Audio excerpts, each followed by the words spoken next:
बिस्मिल्लाहिर्रहमानिर्रहीम। अस्सलाम वालेकुम। रिसर्च पेपर राइटिंग सीरीज़ में आज हम इंशाल्लाह बात करेंगे कि how to write materials and methods. मैंने रिसर्च पेपर राइटिंग का जो पूरा मॉड्यूल मैं इंशाल्लाह बना रहा हूँ उसको मैं पार्ट्स एंड बिट्स में इसीलिए कर रहा हूँ ताकि हर जो पार्ट है उसकी हम इम्पोर्टेंस के ऊपर भी बात कर सकें और उसको कैसे लिखना है, उसके अंदर कौन कौन सी चीज़ें कवर करनी है ताकि वो सारी चीज़ें जो है वो स्टूडेंट्स के सामने हों। क्योंकि अगर एक ही सीरीज में वन गो में अगर इसे करने बैठे तो ये इतनी ज़्यादा डिटेल है जो शायद नहीं कवर कर पाएंगे। पेपर राइटिंग इन टोटल जो है वो कोई मेरे ख्याल में कोई 10-12 घंटे की एक पूरी सीरीज बनती है अगर हमने इसे सीखना है। अगर हमने सिर्फ गुजारा करना है तो मैं भी 1 घंटे की एक जर्नल मैंने आपके सामने एक लेक्चर है पहले ही मौजूद है, लेकिन वो सिर्फ एक ब्रीफ इंट्रोडक्शन है कि रिसर्च पेपर का टोटल स्पैन क्या है और इसमें कौन कौन से पार्ट्स हैं।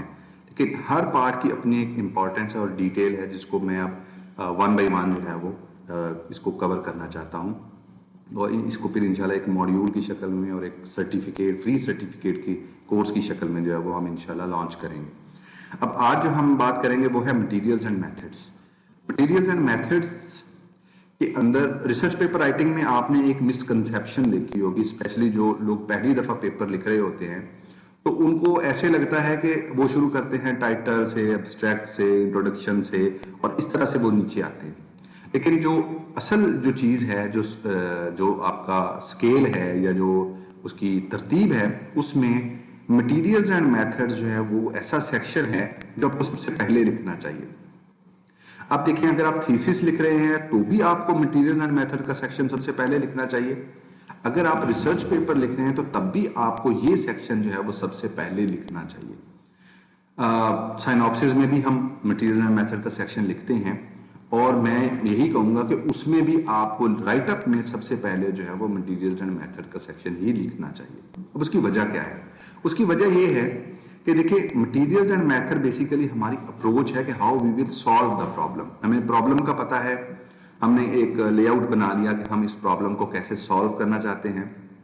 अब उस सॉल्यूशन का जो एक मैप है कि फ्रॉम पॉइंट ए टू जी हम कैसे पहुंचेंगे, तो वो हमें मटीरियल एंड मेथड्स में वाजे हो जाता है। अगर हमारे मटीरियल एंड मेथड वाजे नहीं है, साइनॉप्सिस में क्लियर नहीं है, थीसिस में क्लियर नहीं है, तो इसका मतलब ये है कि हमारा जो रिसर्च का टोटल प्रोसेस है उसमें कहीं ना कहीं कोई कमी या कोई कोताही मौजूद है। इसलिए मैं अमूमी तौर पे अपने जूनियर्स को यही सजेस्ट करता हूं कि रिसर्च पेपर में सबसे पहले जो है वो आप मटेरियल्स एंड मेथड का पार्ट लिखें। इवन रिसर्च शुरू करने से भी पहले आप इस चीज को फाइनल कर चुके होते हैं कि आपने कौन सा मटेरियल यूज करना है, से केमिकल्स कौन से होंगे, से बाकी चीजें क्या होंगी, आपका एक्सपेरिमेंटल डिजाइन क्या होगा, आप स्टैट कौन सी अप्लाई करेंगे, ट्रीटमेंट्स कौन से लगाएंगे, कौन से एनालिटिकल टूल्स या एनालिसिस यूज करेंगे। तो ये सारी चीजें आपको पता होती हैं। अगर वो पेपर के ऊपर क्रिस्टल क्लियर हो तो आप समझे कि आपके पास आपके रिसर्च का, थीसिस का एक पूरा जो है प्रोटोकॉल मौजूद है और उसके अंदर ए टू जी गाइडलाइन मौजूद है। जितनी क्लियर वो गाइडलाइन होगी उतनी ही अच्छी आपकी रिसर्च होगी। दूसरी बात ये है कि ये वो चीज है जो नोन है, यू नो एवरीथिंग। तो जब आपको नोन है तो इसको लिखने में आसानी भी है और लिखने के बाद आपके पास एक क्लैरिटी भी है टू एग्जीक्यूट द एक्सपेरिमेंट्स। और फिर एक और चीज जो ह्यूमन साइकोलॉजी में है वो है अकम्प्लिशमेंट। जब आप अपना एक पार्ट लिख लेते हैं जैसे मटेरियल एंड मेथड है, तो बहरहाल आपके जहन में कहीं ना कहीं एक सेटिस्फेक्शन होती है कि I have done this job. तो वो सेटिस्फेक्शन और अकम्प्लिशमेंट जो है, ये पार्ट्स एंड बिट्स में जो अकम्प्लिशमेंट्स होती हैं, इस यही मोटिवेशन होती है पीएचडी के अंदर या रिसर्च के अंदर। वरना आपको पता है कि रिसर्च एक बोरिंग प्रोसेस है।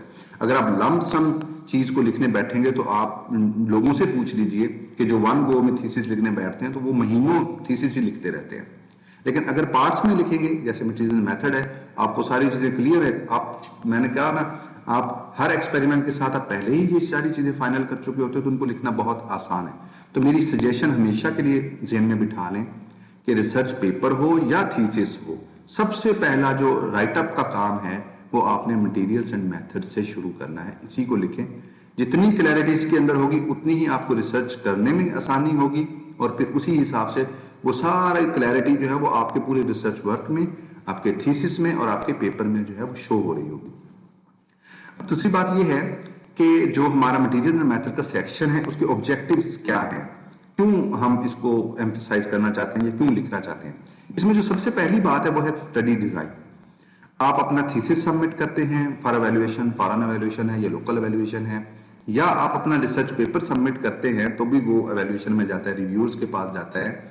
तो देखिए सबसे अहम क्वेश्चन जो है वो आपके रिव्यूअर के माइंड में होता है कि ठीक है इसका प्रॉब्लम अच्छा है, लेकिन how he is trying to solve this problem, जिसे हम स्टडी डिजाइन कहते हैं, एक complete experimental design, how he will solve it. तो अगर उस स्टडी डिजाइन के अंदर या एक्सपेरिमेंटल डिजाइन के अंदर फ्लॉज होंगे तो आपका पेपर, आपका प्रॉब्लम चाहे जितना मर्जी स्ट्रांग हो, आपका पेपर जो है वो उसकी वजह से रिजेक्ट हो जाएगा या किसी लो इंपैक्ट फैक्टर जर्नल में जो है वो जाएगा। अब ये चीज जो है ये आपको समझनी है, इसीलिए हमें मटेरियल एंड मेथड सेक्शन को एक ड्यू इंपॉर्टेंस देनी है। दूसरी जो चीज है इस केस में वो है रिप्रोड्यूसिबिलिटी।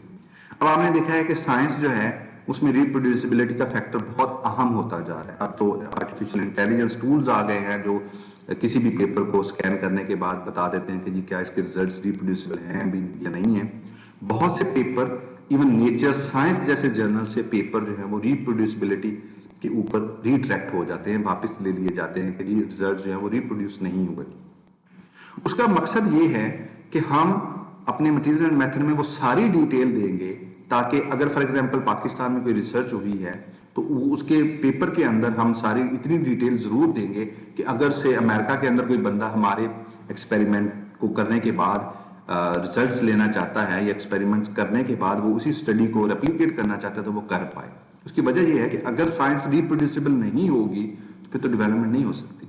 फिर तो वो यही है कि बस हमने अपनी लैब में काम कर लिया, ठीक है, रिजल्ट्स हैं से फेक है, रिप्रोड्यूसिबल नहीं है तो फेक मैं ऐसा नहीं कह सकता, लेकिन उससे साइंस को कोई फायदा नहीं है क्योंकि आपका काम दोबारा तो कहीं और हो नहीं सकता। तो अगर हो नहीं सकता तो उसकी बेस के ऊपर जो भी रिजल्ट्स और कंक्लूजन्स हैं वो उस हिसाब से रिलायबल नहीं है। तो रिप्रोड्यूसिबिलिटी का फैक्टर जो है वो बहुत आम है। इसको समझने का तरीकाकार ये है कि कोई बंदा दुनिया के किसी भी हिस्से में आपका पेपर पढ़े और आपके मटेरियल एंड मेथड को पढ़ने के बाद वो एक्सपेरिमेंट्स अपनी लैब में कर सके और जो रिजल्ट्स आपने प्रोड्यूस किए हैं उनके 5 to 10% रेंज के अंदर जो है प्लस माइनस में वो वहां पे उन्हीं रिजल्ट्स को रिप्रोड्यूस कर सके। तीसरी चीज है वैलिडिटी। वैलिडिटी इसलिए भी है कि जो मेथड्स हमने यूज किए हैं क्या वो वैलिड है, जो स्टडी डिजाइन हमने यूज किया है क्या उसकी वैलिडिटी है, क्या उसकी ऑथेंटिसिटी है, या हम खुद से ही कोई चीज जो है वो डेवलप करें। फॉर एग्जांपल पीएच मेजरमेंट का एक तरीका मौजूद है, देखने कई तरीके मौजूद हैं, उनकी जितने भी एनालिटिकल मेथड्स होते हैं उनकी वैलिडिटी होती है, वैलिडेशन होती है कि क्या ये they qualify to be used. तो इसी तरह से जो हम रिसर्च करते हैं, जिस हिसाब से हम अपना एक्सपेरिमेंट डिजाइन करते हैं फिर उसे एग्जीक्यूट करते हैं, उसकी वैलिडिटी का क्वेश्चन हमेशा रहेगा। हम कोई नया मेथड तो नहीं लेके आ रहे, अगर नया मेथड है तो क्या हमने उसे वैलिडेट किया है, क्या हमने जो नया एग्जीक्यूशन प्रोटोकॉल बनाया क्या उसकी कोई वैलिडिटी है। अगर हमारे रिसर्च कंडक्ट की वैलिडिटी नहीं है तो रिसर्च रिजल्ट्स जो है उनकी वैलिडिटी क्या होगी। तो इसको आप इस तरह से समझ सकते हैं। तो इसलिए हमें अपने मटेरियल एंड मेथड सेक्शन के अंदर इन 3 पॉइंट्स को हर लिहाज से कैटर करना है, इनको अकाउंट फॉर करना है, ताकि जब भी हम अपना रिसर्च पेपर लिखें तो हमारे जो एडिटर्स हैं या जो रिव्यूअर्स हैं वो इन चीजों को वाजे विजिबली जो है वो उन्हें नजर आ रही हो कि जी ये सारा कुछ जो है ये रिलायबल है, रिप्रोड्यूसिबल है और वैलिड है। अब जो हमारे पास स्कोप है मटेरियल्स एंड मेथड्स का, उसके अंदर हमने बेसिकली जो डब्ल्यूज हैं उनको एड्रेस करना होता है। उसको मैंने एक डिफरेंट कैटेगरी में लिखा है। फॉर एग्जांपल सबसे पहले हमें एम्स देने हैं। एम्स में ये है कि क्या करना चाहते हैं, हमारा एम क्या है बेसिकली इस सारे मटेरियल एंड मेथड्स को डिजाइन करने का। फॉर एग्जांपल हम किस किस्म के रीजेंट्स यूज कर रहे हैं, कौन से मेथड्स यूज कर रहे हैं, इंस्ट्रूमेंट्स क्या है, हमारा जो सिस्टम है जो रिसर्च डिजाइन है, आपको भी पता है कि उसकी कुछ बाउंड्रीज होती हैं।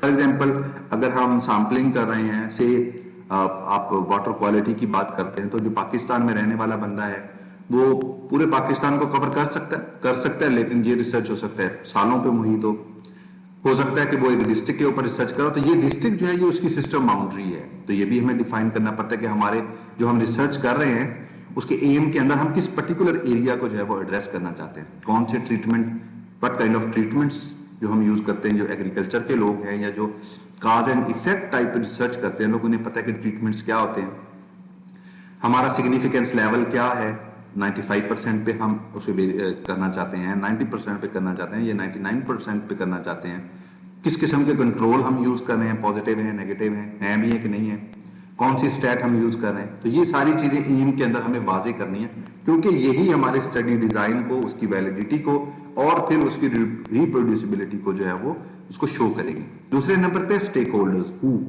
इसके लिए कौन कौन इन्वॉल्व है इस सारे प्रोसेस के अंदर। हमारे सप्लायर्स कौन से हैं, केमिकल हमने ले लिया, हम कहते हैं H2SO4, हमारा सप्लायर कौन है, क्योंकि जो स्पेसिफिकेशंस हैं रीजेंट्स की या केमिकल्स की या मटेरियल्स की, वो सप्लायर टू सप्लायर वेरी करती हैं, उसकी परसेंटेज प्योरिटी वेरी करती है, बाकी फैक्टर्स जो हैं, डेंसिटी है या स्पेसिफिक ग्रेविटी है या पीएच है, ये थोड़ी थोड़ी वेरी करती हैं। तो सप्लायर को हमें मेंशन करना है। हमारी फंडिंग एजेंसी कौन सी है, एनालिस्ट कौन से हैं, अगर हम एनालिसिस बाहर से कहीं करवा रहे हैं तो कौन से एनालिस्ट हैं, किसी थर्ड लैब से करवा रहे हैं तो कौन है वो लोग। तो सारे स्टेक होल्डर्स को भी हमने कवर करना है। प्लेस वेयर, इस प्लेस में स्पेशली दो तीन चीजें अहम हो जाती हैं। जब हम सैंपलिंग करते हैं तो हमें प्लेस जरूर देनी पड़ती है। फॉर एग्जांपल इन्वायरमेंट के केस में अगर हम से लाहौर डिवीजन के अंदर कर रहे हैं तो हमें बताना है कि लाहौर डिवीजन में हम कहाँ किस पर्टिकुलर एरिया में काम कर रहे हैं, और उसमें तो अब इन्वायरमेंट में तो वो यहाँ तक जीपीएस कोऑर्डिनेट तक मांगते हैं कि जी कौन से कोऑर्डिनेट्स हैं, एग्जैक्ट उसका मैप क्या है सैंपलिंग प्लेस का। फिर इसी तरह से एक्सपेरिमेंट्स हैं, हमने कहाँ किए हैं, अपनी लैब में किए हैं या किसी और लैब को हमने सबलेट किए हुए हैं। एनालिसिस जो है वो पाकिस्तान में अमूमी तौर पर कुछ एनालिसिस ऐसे हैं जो हमें किसी और लैब से करवाने पड़ते हैं, तो वो हमने कहाँ किए हैं वो भी हमें बताना है, क्योंकि बाज़ औक़ात एक्सपेरिमेंटेशन एक जगह पे हो रही होती है और एनालिसिस एक और जगह पे हो रहे होते हैं। अगर हम वो नहीं बताते तो एक पढ़ने वाला जो रीडर है वो यही समझेगा कि एनालिसिस और एक्सपेरिमेंट्स एक ही जगह पे हुए हैं। बाज़ औक़ात जो अनसर्टेनिटी है या अनरिलायबिलिटी है वो एनालिसिस में फॉर एग्जांपल आ रही है तो वो भी आपके खाते में पड़ जाएगी। तो अगर आप पेपर के अंदर ये सारी चीजें मेंशन कर देंगे तो उससे आपकी बचत हो सकती है। तीसरे नंबर पे है टाइम, कब आपने ये काम किया है। कुछ ऐसी रिसर्च होती हैं जो टाइम बाउंड होती हैं। फॉर एग्जांपल जैसे एनवायरमेंटल सैंपलिंग है कि आपने समर किस पीरियड में सैंपलिंग की है, आपने समर में की है, विंटर में की है, कौन से मंथ्स थे, स्टार्टिंग डेट क्या थी, एंडिंग डेट क्या थी। इसी तरह आप ब्लड एनालिसिस के केस में जानते हैं कि कुछ फास्टिंग के हमारे पास केसेस होते हैं, कुछ रैंडम होते हैं, वो सारी चीजें हमें बतानी है क्योंकि दे इफेक्ट द रिजल्ट्स। तो जो भी चीज रिजल्ट को इफेक्ट करती है या हमारी स्टडी की वैलिडिटी को इफेक्ट करती है, उस सारी चीजें हमें यहाँ पे कवर करनी है और ये हमारे लिए भी अहम है। आप इसको इस तरह से देखें कि अगर आप अपना साइनॉप्सिस लिख रहे हो तो ये सारी चीजें अगर आपके जहन में होंगी तो आप अपने साइनॉप्सिस के मटेरियल्स एंड मेथड सेक्शन में इनको ऐड कर सकेंगे। And once you add all these things तो उसके बाद आप अपनी रिसर्च को भी फिर उसी तरह से डिजाइन कर सकते हैं और एग्जीक्यूट कर सकते हैं। लास्ट थिंग इंपॉर्टेंस, वाई में ये है कि अगर आप फॉर एग्जाम्पल एनवायरमेंट के हैं तो आप अमूमी तौर पे हम टेक्सटाइल डाइज के ऊपर रिसर्च करते हैं तो एक पर्टिकुलर डाई क्यों हम स्टडी कर रहे हैं, से कैटायनिक डाई क्यों स्टडी कर रहे हैं, एनायनिक क्यों नहीं कर रहे, तो ये हमें बताना है। एक मेथड ए है जो HPLC से ऑपरेट होता है, एक मेथड है जो UV से ऑपरेट होता है। तो हम HPLC का मेथड क्यों नहीं इस्तेमाल कर रहे, UV का मेथड क्यों इस्तेमाल कर रहे हैं, ठीक है। इसी तरह से एक्सपेरिमेंटल डिजाइन है तो आपको पता है कि एक्सपेरिमेंटल डिजाइन के अंदर बहुत सी वैरायटी हमारे पास अवेलेबल है। स्क्रीनिंग डिजाइन भी है, RSM रिस्पॉन्स सरफेस मेथोडोलॉजी के डिजाइन भी हैं, बॉक्स पेंकन डिजाइन भी है, सेंट्रल कंपोजिट डिजाइन भी है। तो अगर हम एक डिजाइन पर्टिकुलर डिजाइन चूज कर रहे हैं तो हमें ये बताना है कि हम ये क्यों कर रहे हैं। पूरी की पूरी साइंस जो है वो W's के ऊपर ही खड़ी है और उसमें सबसे अहम वाई है। हर क्वेश्चन का हमें जो है वो जवाब जो है वो देना है। अब ये जो स्कोप है इसको अगर आप गौर से देखें तो मैं इसे ये कहता हूं, और लास्ट चीज है मेथड, हाउ।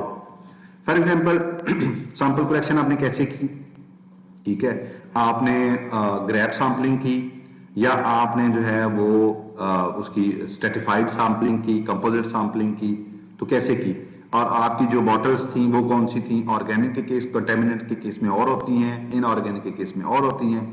सैंपल आपने वहां से ले लिया, फिर उसकी आगे स्टोरेज और प्रोसेसिंग आपने कैसे की, रेप्लिकेशंस आपने कैसे लगाई, आप सिंगल यूनिट पे गए हैं या आपने डबल रेप्लिकेट किया है, ट्रिप्लिकेट किया है, ये सारी चीजें जो है ये भी हमें बतानी है।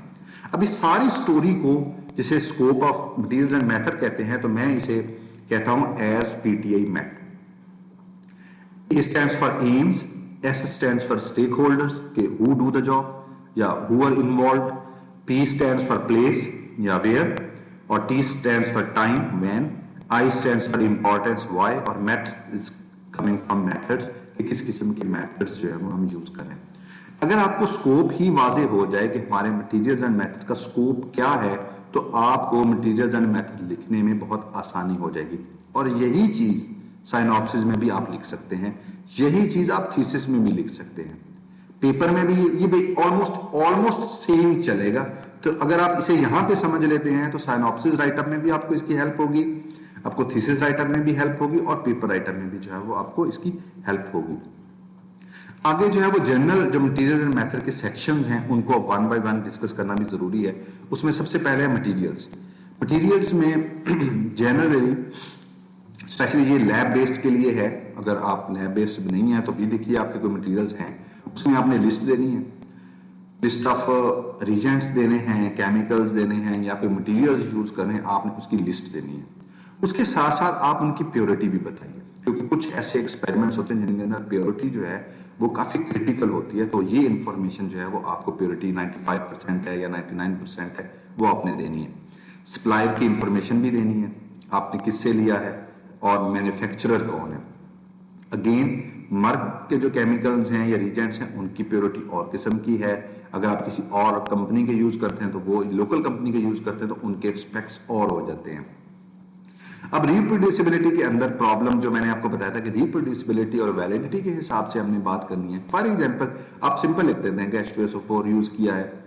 अब H2SO4 आप बताते नहीं है कि ये कौन सा मैन्युफैक्चरर है।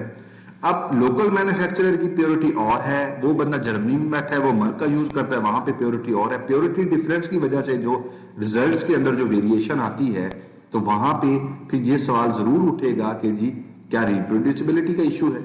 रिप्रोड्यूसिबिलिटी का इशू नहीं है, इशू जो है वो बेसिकली जो सिस्टम के अंदर अनसर्टेनिटी है उसकी वजह से है। तो अगर आप ये चीजें मेंशन कर देंगे तो वहां पे आपकी जो स्टडी वैलिडिटी है वो बेसिकली होल्ड करेगी। Then comes study design, most important चीज है आपके पास।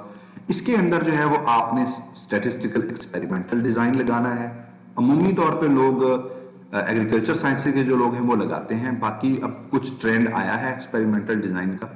लेकिन जितनी भी लैब बेस्ड स्टडीज हैं, बायोकेमिस्ट्री या मॉलिक्यूलर बायोलॉजी जो जेनेटिक्स के साथ लोग काम करते हैं, पता नहीं वहां पे ये अप्लाई होता है या नहीं होता, उसकी कोई बुक देख के उन्हें भी पता चल जाएगा। लेकिन जो जनरल लैब बेस्ड स्टडीज हैं उनके अंदर एक्सपेरिमेंटल डिजाइन यूज होता है और इसे करना चाहिए। उसकी वजह यह है कि जब तक हम उसको स्टैटिस्टिकली एवेल्युएट नहीं करेंगे, अपने रिजल्ट्स को कंपेयर नहीं करेंगे, तो हम कैसे कह सकते हैं कि हमारे रिजल्ट्स सिग्निफिकेंट हैं या नॉन सिग्निफिकेंट हैं। अमूमी तौर पे रिसर्च पेपर्स के अंदर, थीसिस के अंदर क्लेम तो किया जाता है कि रिजल्ट्स आर वेरी सिग्निफिकेंट, लेकिन हमें उसे स्टैटिस्टिकली प्रूव भी करना पड़ता है, और वो उस वक्त तक नहीं होगा जब तक हम प्रॉपर स्टैटिस्टिकल डिजाइन यूज नहीं करते। इसी के साथ आपको यह पता होना चाहिए कि आपके एक्सपेरिमेंट के फैक्टर्स कितने हैं। फैक्टर्स बेसिकली वो सारे पैरामीटर्स हैं जो which effect your experiment. Parameters basically parameters और फैक्टर जो है इनको लोग अमूमी तौर पे कंफ्यूज कर देते हैं। पीएच जो है वो एक फैक्टर है। अगर पीएच आपके एक्सपेरिमेंट के ऊपर इफेक्ट कर रहा है, जैसे एड्सॉर्प्शन का केस है, तो उसमें हम पीएच का बकायदा एक स्टडी करते हैं कि जी पीएच चेंज करने से एड्सॉर्प्शन जो एफिशिएंसी है या एड्सॉर्प्शन कैपेसिटी है उसमें क्या फर्क पड़ता है। तो पीएच फैक्टर है। लेकिन अगर आप एक वेस्ट वाटर ट्रीटमेंट में देख रहे हैं कि जी इस ओजोनेशन के बाद पीएच में क्या फर्क पड़ा है, तो उस केस में पीएच फैक्टर नहीं है, वहां पे पीएच जो है वो पैरामीटर है। तो जो एवेल्युएशन की टर्म्स हैं वो सारी पैरामीटर्स हैं, जो एक्सपेरिमेंटेशन की टर्म्स हैं या जो ऐसे चीजें हैं वो सारे के सारे, जो एक्सपेरिमेंट के वेरिएबल्स हैं वो फैक्टर्स हैं, और जो एवेल्युएशन के वेरिएबल्स हैं वो पैरामीटर्स हैं। आप इसको इस तरह से समझ लीजिए। तो फैक्टर्स में फॉर एग्जांपल एड्सॉर्प्शन की अगर बात करें, हमारे पास पीएच भी फैक्टर है। जब पीएच फैक्टर है तो हमें यह भी पता होना चाहिए कि हम किस रेंज में पीएच को स्टडी करेंगे, फ्रॉम 2 to 8 करेंगे, 2 to 10 करेंगे, ये हमें पता होना चाहिए। एग्जैक्टली टेम्परेचर अगर हमारा फैक्टर है, यानी अगर टेम्परेचर हमारे एक्सपेरिमेंट को इफेक्ट करता है तो हमें टेम्परेचर फैक्टर हो गया, अब उसके लेवल्स भी पता होने चाहिए कि मिनिमम और मैक्सिमम लेवल क्या होगा जिसके अंदर हम अपनी स्टडी को डिजाइन कर रहे हैं।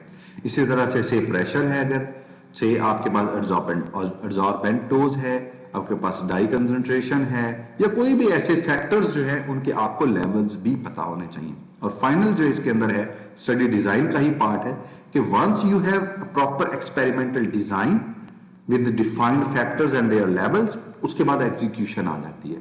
तो अब आपने उन एक्सपेरिमेंट्स को वन बाय वन कैसे एग्जीक्यूट करना है, तो वो पूरी A to Z समरी आपकी होनी चाहिए, जो बिल्कुल क्रिस्टल क्लियर होनी चाहिए, जिसको कोई भी देखे तो उसको उसी, अगर वो एक्सपेरिमेंट को रेप्लिकेट करना चाहे तो उसको पढ़ने के बाद वो आपका पूरा एक्सपेरिमेंट जो है वो अपनी लैब में कर सके।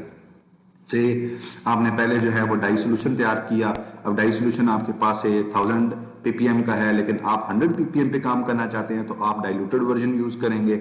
उसके बाद आपने उसकी pH एडजस्ट की, pH एडजस्ट करने के लिए आपने से HCl कितने % यूज किया डाइल्यूटेड और NaOH कितने % यूज किया, और ये भी अगर आप बता दें कि एक ड्रॉप के साथ आपकी क्या चेंज आती है, कितने ड्रॉप्स के बाद आपकी चेंज आ जाती है, यानी ओरिजिनल pH से, वो भी आप बता सकते हैं। एक्सपेरिमेंट के बाद आपकी pH क्या हुई, कितनी देर के लिए आपने उस शेकर को जो है, जो बॉटल है, फ्लास्क जो है, उसको आपने शेकिंग इंक्यूबेटर में रखा, किस टेम्परेचर पे रखा, RPM क्या था, ये सारी चीजें जो है वो आपकी एग्जीक्यूशन स्ट्रेटजी के अंदर आ जाती हैं। तो स्टडी डिजाइन हो गया, उसके बाद आ जाते हैं एनालिसिस। एनालिसिस के अंदर जो अमूमी तौर पे बात है वो है एनालिटिकल मेथड्स की। फॉर एग्जांपल आपने SEM करनी है, TEM करनी है, XRD करना है, आपने कोई भी और FTIR करना है, तो वो सारे जो एनालिसिस हैं उनका पूरा आप एक छोटा छोटा प्रोटोकॉल जो है वो लिख देंगे कि जी अगर मैंने FTIR करना है तो FTIR का ये प्रोटोकॉल मैंने फॉलो किया है, FTIR इक्विपमेंट जो है वो इस कंपनी का बना हुआ था और ये मॉडल था उसका, तो ये और मेथड हैं, अगर पर्टिकुलर मेथड है जैसे ब्लड एनालिसिस है या कोई और एनालिसिस है उनके, या वाटर के अंदर भी आपके पास एनालिसिस है COD मेजरमेंट के, BOD मेजरमेंट के, तो वो मेथड भी आपने वहां रेफर कर देने कि मैंने अपनी स्टडी के लिए ये मेथड्स चूज किए हैं। Final thing is data analysis. Data analysis के अंदर आपको सॉफ्टवेयर बताना चाहिए जिसके साथ आपने काम किया है। उसके बाद आपने सिग्निफिकेंस लेवल डिफाइन करना है कि 95% पे आपने सारा कुछ किया है या कोई और चीज की है। कैलकुलेशन मेथड्स, एब्जॉर्प्शन के अंदर हम डिफरेंट मॉडल्स लगाते हैं, जैसे आइसोथर्म्स हैं, जैसे आपके पास रिएक्शन काइनेटिक्स के मॉडल हैं, इसी तरह से हमारे पास जो है वो थर्मोडायनेमिक्स की कुछ कैलकुलेशंस हैं। तो वो कैलकुलेशंस के फार्मूले और उनके फार्मूलों की एक्सप्लेनेशन भी जो है वो आपने वहां पे दे देनी है, ताकि ईच एंड एवरीथिंग जो है वो आपके मटेरियल मेथड के अंदर वाजे हो। फाइनल पार्ट, ये तो मैंने स्कोप और उसके जो कवरेज है उसको आपके सामने एक्सप्लेन किया। अब है कि हमने मटेरियल एंड मेथड्स को लिखना कैसे, जनरल उसके अंदर जो सजेशंस है वो मैं आपके सामने रख देता हूं। ऑप्टिमाइज्ड डिटेल देनी है आपने, ना बहुत एक्सटेंसिव और ना बहुत कम, इतनी के एक्सपेरिमेंट जो है वो रेप्लिकेट हो सके। बाज़ औक़ात जो है वो रिसर्च पेपर्स की लिमिटेशंस होती हैं कि वो कहते हैं इतने पेजेस से ज्यादा पेपर नहीं होना चाहिए, तो उस केस में आप जो मोस्ट इंपॉर्टेंट और क्रिटिकल इंफॉर्मेशन है उसको तो मेन मटेरियल एंड मेथड के अंदर रखें, और जो बाकी इंफॉर्मेशन है आप समझते हैं कि ये जो है रीडर्स को हेल्प आउट करेगी, तो उसको आप सपोर्टिंग इंफॉर्मेशन में डाल दें। उसके बाद क्रिटिकल इंफॉर्मेशन जो है उसको जरूर मेंशन करें। देखिए मैंने आपको बताया कि जो मटेरियल मेथड की बेसिक इंपॉर्टेंस है वो ये है कि आपने एक पेपर लिखा है, अगर मैं रेप्लिकेट करना चाहूं तो मैं रेप्लिकेट कर सकूं, लेकिन मैं आपको अपने एक्सपीरियंस में बता रहा हूं कैसे होता नहीं है। बहुत से लोगों ने ये चीज फेस भी की होगी। फॉर एग्जाम्पल अब आपके पास जो है वो लिखा हुआ है कि जी उन्होंने ना इस एक्सपेरिमेंटल स्टेप के बाद एक बफर यूज किया, अब उस बफर का नाम लिख दिया है तो से उसकी pH नहीं लिखी हुई, या बफर सिंपल लिख के निकल गया आगे। अब बफर की एक pH है, और जब आप बायोकेमिकल में काम कर रहे होते हैं तो वहां पे pH बहुत क्रिटिकल हो जाती है। अब अगर आपको pH नहीं पता तो मैंने देखा है बहुत से दोस्त जो हैं वो बेसिकली इसी चीज से स्ट्रगल करते रहते हैं कि भाई साहब अब ये बफर कौन सा यूज करना है, कितनी pH मेंटेन करनी है। इसी तरह से माइक्रो एल्गी कल्टीवेशन के अंदर एंटीबायोटिक्स बाज़ औक़ात यूज करते हैं, जो प्रीडेटर्स होते हैं जैसे माइक्रोब्स होते हैं उनको स्टॉप करने के लिए। अब कौन सी एंटीबायोटिक यूज की है कोई पता नहीं, अगर वहां पे सिर्फ एंटीबायोटिक लिख दिया जाए, अब भाई ढेरों एंटीबायोटिक्स ने कहां से लेके आए, कौन सी डिटेल है, रेप्लिकेट नहीं हो पाएगा। ठीक है। और इसी तरह से इसके अंदर एक और लिमिटेशन भी है, रेप्लिकेट नहीं हो पाएगा। अब आपने भी माइक्रो एलजी पे काम किया है, मैं भी कर रहा हूं। मैं बेसिकली आपके काम को देख के उससे कुछ आगे जाने की कोशिश करूं। अगर मैं नहीं आपका एक्सपेरिमेंट को समझ पा रहा तो मैं आगे नहीं जाऊंगा। उसका मतलब यह है कि आपकी की हुई रिसर्च के ऊपर रिसर्च बिल्ड नहीं हो सकेगी। तो इससे आपकी साइटेशंस, आपकी रिसर्च का इंपैक्ट भी जो है वो इफेक्ट होता है। और मैंने ये देखा है कि ये बहुत क्रिटिकल इंफॉर्मेशन जो है उसको ना हाइड करने का बड़ा एक अच्छा तरीका ढूंढा हुआ लोगों ने। जैसे मैंने कहा एंटीबायोटिक यूज, अब एंटीबायोटिक कौन से कोई पता नहीं, कितने % है, क्या प्योरिटी है, कोई पता नहीं। तो ऐसी क्रिटिकल इंफॉर्मेशन जब आप एक्सपेरिमेंट करें तो आप देखें कि यार ये इंफॉर्मेशन जो है ना ये देनी जरूरी है। जो मेरा फॉलोअर है अगर वो इस चीज ये स्किप कर गया तो उसके लिए बहुत प्रॉब्लम हो जाएगा, वो कर नहीं सकेगा काम। तो आपको वो सारी इंफॉर्मेशन जो है वहां पे जरूर मेंशन करनी चाहिए। तीसरे नंबर पे ये है कि अगर कुछ मेथड अमूमी तौर पे हम काम करते हैं, हमने वो मेथड एक ऐसा मेथड जो हमने पहले ही अपनी लैब में डेवलप किया, वैलिडेट किया, पिछले पेपर में रिपोर्ट भी कर दिया, या किसी और का मेथड है जो हमने यूज किया हुआ है, उसको रिप्रोड्यूस करने की कोई जरूरत नहीं है, उसको रीराइट करने की कोई जरूरत नहीं। आप उसका सिर्फ ये लिख दें कि जी ये मेथड जो है वो हमने इस लिटरेचर से लिए, आगे रेफरेंस दे दें उस पेपर का, ताकि वहां से जाके लोग जो है वो पढ़ लें। उससे आपके पास बहुत राइटिंग स्पेस बच जाती है अपने रिसर्च पेपर के अंदर। उसके बाद सेक्शन और सब सेक्शन कर लें। जैसे मैंने आपको बताया मटेरियल्स तो एक सेक्शन हो गया। जब आप स्टडी डिजाइन में जाते हैं उसके अंदर आपको सब सेक्शन कर लेने चाहिए। पहले आप स्ट्रेटेजिकल डिजाइन बता दें कि आपने कौन से फैक्टर्स लिए हैं, किस लेवल रेंज में लिए हैं, फिर उनका जो भी आप सेंट्रल कंपोजिट डिजाइन बना रहे हैं या स्क्रीनिंग के बाद सेंट्रल कंपोजिट बना रहे हैं, वो सारा एक लेआउट आपके सामने बन जाएगा।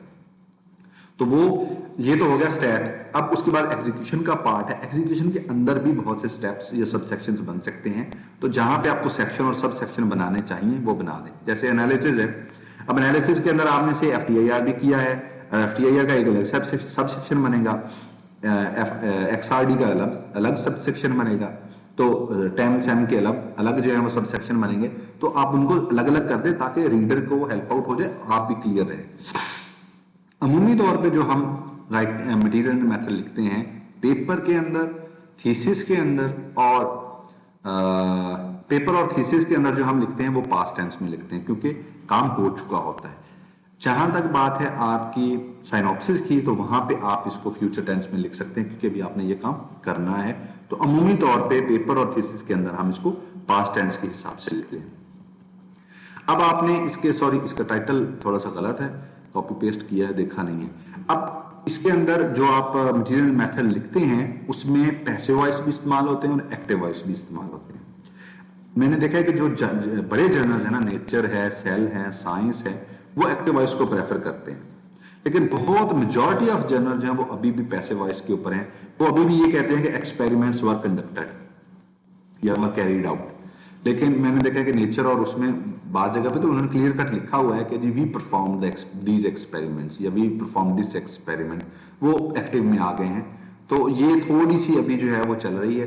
तो आप इसको पैसिव वॉइस और एक्टिव वॉइस के मिक्स के साथ चला सकते हैं। अल्टरनेट करने का थोड़ा सा फायदा ये होगा कि आपका रीडर बोर नहीं होगा। Then comes tables and figures. जरूर बनाइए जहां पे नेसेसरी हो। फिगर इस लिहाज से कि अगर आप अपने जो एक्सपेरिमेंटल एग्जीक्यूशन है, जैसे हम ग्राफिकल एब्स्ट्रैक्ट बनाते हैं, अगर आप अपने एनालिटिकल एक्सपेरिमेंटल एग्जीक्यूशन का भी कोई ऐसा बना दें, फ्लो डायग्राम बना दें, जिससे इमीडिएटली रीडर को पता चल जाए कि आप कर क्या रहे हैं और कैसे कर रहे हैं, और क्रिटिकल डिटेल आप सारे हर स्टेप के साथ लिख दें। आपको पता है कि अमूमी तौर पे रीडिंग से बेहतर है तस्वीर को देखना। फिगर इंफॉर्मेशन जो है उसको ज्यादा प्रेफर किया जाता है, उसकी ऑब्जॉर्प्शन भी ज्यादा है, डिफ्यूजन भी ज्यादा है। तो मैं ये कहूंगा कि अपनी जो आपका एक्सपेरिमेंटल एग्जीक्यूशन है ना A to Z, उसको कोई एक फिगर के अंदर समराइज कर दें तो ये तो ब्यूटी होगी और आपको इसका बहरहाल फायदा जरूर मिलेगा। जहां तक टेबल की बात है, तो जहां पे बहुत एक्सेसिव इंफॉर्मेशन हो तो उसको आप टेबल के अंदर दे सकते हैं। जैसे जब आप एक्सपेरिमेंटल डिजाइन की बात करते हैं, फैक्टर्स हैं, ये है, रेंज है, वो सारी चीजें जहां बहुत ज्यादा इंफॉर्मेशन अवेलेबल हो उसको आप टेबल की फॉर्म में प्रेजेंट कर दें। उसकी वजह यह है कि अगर आप उसे लिखने बैठेंगे तो वो बहुत ज्यादा टेक्स्ट बन जाएगा जो आपकी बहुत ज्यादा स्पेस कवर करेगा। तो आपने बेसिकली टेबल और फिगर्स को अपने टेक्स्ट کو मिनिमाइज करने के लिए इस्तेमाल करना है, क्योंकि ये चीजें जो हैं ये ज्यादा प्रोमिनेंट हो जाती हैं और इनको समझना और इंटरप्रेट करना बहुत आसान होता है। लास्ट चीज ये है कि अपने जो एक्सपेरिमेंट्स हैं उन्हें लॉजिकल फ्लो के अंदर लिखें, ए टू जी, जैसे जैसे आपने अपना एक्सपेरिमेंट किया है या जिस तरतीब से किया उसी तरतीब से रखें, स्टेप्स आगे पीछे ना करें। क्योंकि मैंने फिर बताया ना कि आप हो सकता है एक्सपर्ट हूं तो आप तो क्विकली जो है वो उसको मैनेज कर सकें, अच्छा ये नहीं ये स्टेप बी जो है ये एक्चुअली बी ए है और ए बी है ऐसे। लेकिन एक जो बैचलर का स्टूडेंट है या जो मास्टर का स्टूडेंट जो अभी रिसर्च शुरू कर रहा है, अगर वो आपके पेपर को पढ़ेगा तो वो अगर उसी फ्लो में जाएगा तो वो गलती कर देगा। तो इसलिए हमेशा लॉजिकल फ्लो में लिखें, क्योंकि बहुत सारे लोग आपके जो फ्रेश रिसर्चर्स हैं या अंडरग्रेड के स्टूडेंट्स हैं या एमएस के स्टूडेंट्स हैं, वो बेसिकली आपके मटेरियल एंड मेथड सेक्शन को इसीलिए पढ़ रहे होंगे कि वो उसकी बेस पे अपना एक्सपेरिमेंट जो है वो डिजाइन करने चाह रहे होंगे। तो अगर वहां फ्लो में अंदर कोई गलती है तो वो भी वो अल्टीमेटली वो गलती कर देंगे। इसके अलावा एक और चीज है वो बहुत अहम है, स्पेशली जहां पे जो एक्सपेरिमेंट्स हैं उनके एंड पॉइंट्स में कलर चेंज है या कोई इसी किस्म की और क्रिटिकल इंफॉर्मेशन है, उसमें आई वुड सजेस्ट स्पेशली जो बायोलॉजी के एक्सपेरिमेंट्स हैं उनके अंदर आप पिक्चर्स लें। आप प्लांट ग्रोथ कर रहे हैं तो 7 डेज के ऊपर उसकी पिक्चर ले लें, 14 के ऊपर ले लें, 21 के बाद ले लें, तो वो पिक्चर से एक अच्छी इंफॉर्मेशन जो है वो आपके पास आ जाती है। इसी तरह से कुछ जो क्रिटिकल इंफॉर्मेशन है उसके लिए वीडियोस बना लें आप अपने पूरे एक्सपेरिमेंटल एग्जीक्यूशन की वीडियो बनाएं और उसमें फॉर एग्जांपल जैसे मैंने कहा कि कलर चेंज आ रहा है तो वो कलर चेंज जो है वो आप दिखा सकते हैं वीडियो के अंदर। क्रिटिकल इंफॉर्मेशन है, फॉर एग्जांपल वेपराइजेशन हो रही है और उसके साथ आपने कंडेंसर भी लगाया हुआ है, तो कंडेंसेशन के दौरान आपको अगर कोई ऐसा प्रॉब्लम नजर आ रहा है जो आपने किसी तरह से हल कर लिया है, वो क्रिटिकल इंफॉर्मेशन में आ जाता है। तो आई वुड सजेस्ट कि आप उसकी एक वीडियो बना लें। और आगे फ्यूचर में मुझे लग रही है, मेरी एक्सपेक्टेशन ये है कि जो मटेरियल एंड मेथड का सेक्शन है, जर्नल्स जो हैं वो उसकी वीडियोस मांगना शुरू कर देंगे। तो अगर आप आज से इस चीज को अपने अंदर अपने इंक्लूड कर लें अपने पीएचडी थीसिस के अंदर या पेपर के अंदर, तो मेरा ख्याल है कि ये 1 स्टेप फॉरवर्ड वाली बात है। दूसरी चीज ये है कि अगर आप पीएचडी कर रहे हैं तो आप अगर अपने एक्सपेरिमेंट्स की ऐसी वीडियोस बनाएंगे और अपने थीसिस डिफेंस के अंदर उनको शो करेंगे तो they will be very impactful, और उससे जो है वो आपका जो एक साइंटिफिक टच है वो बहुत इंप्रूव्ड कॉन्सेप्ट जाएगा। तो आई वुड सजेस्ट कि आप अपनी वीडियोस को और अपनी पिक्चर्स को जो है वो अहमियत दें। फाइनली ये कुछ रेफरेंसेस हैं जहां से मैंने ये जो स्लाइड्स हैं ये प्रिपेयर की हैं, और मेरी कोशिश तो यही है कि मैं आपको ये सारे पॉइंट्स जो हैं वो एक्सप्लेन कर दूं, ताकि जो भी हमारे फ्रेश लोग आ रहे हैं या जो जिन्होंने पीएचडी की है, जो रिसर्च पेपर राइटिंग को समझना चाह रहे हैं और रिसर्च को समझना चाह रहे हैं, तो उनके सामने एक क्लियर पिक्चर जो है वो हो, ताकि वो इस वीडियो को देखने के बाद वो अपनी जो भी उनकी मिसिंग चीजें हैं उनको अकाउंट फॉर कर सकें और बाकी जो सारी इंफॉर्मेशन है उसको इसके अंदर इंटीग्रेट कर सकें। बेसिकली अगर हम रिसर्च प्रोटोकॉल्स हमारे जो हैं वो स्टैंडर्ड के हो जाएंगे तो अल्टीमेटली हमारी रिसर्च आउटपुट, आउटकम और presentation everything will be fine. तो इस लिहाज से मटेरियल एंड मेथड की बहुत इंपॉर्टेंस है। तो आप इस वीडियो को देखिए, उसको फॉलो करने की कोशिश कीजिए। मैं अब बहुत अरसे के बाद अब इसी पे आ गया हूँ कि मैं सबसे पहले जो है वो मटेरियल एंड मेथड का सेक्शन लिखता हूँ, और उससे मेरी बहुत ज्यादा जो है वो फॉर एग्जांपल जो कंफ्यूजन है वो दूर हो जाती है बिफोर राइटिंग अदर थिंग्स या अदर पार्ट्स। तो ये एक अहम चीज है, इसको कीजिए। अगर कोई आपका कमेंट हो तो जरूर बताइएगा। इंशाल्लाह जो है वो नेक्स्ट वीडियो में हम रिजल्ट्स की तरफ मूव करेंगे कि फिगर्स कैसे डिजाइन करनी है और टेबल्स को कैसे हमने डिजाइन करना है, और फिर हम इंशाल्लाह रिजल्ट राइटिंग की तरफ जाएंगे इंशाल्लाह। Thank you very much.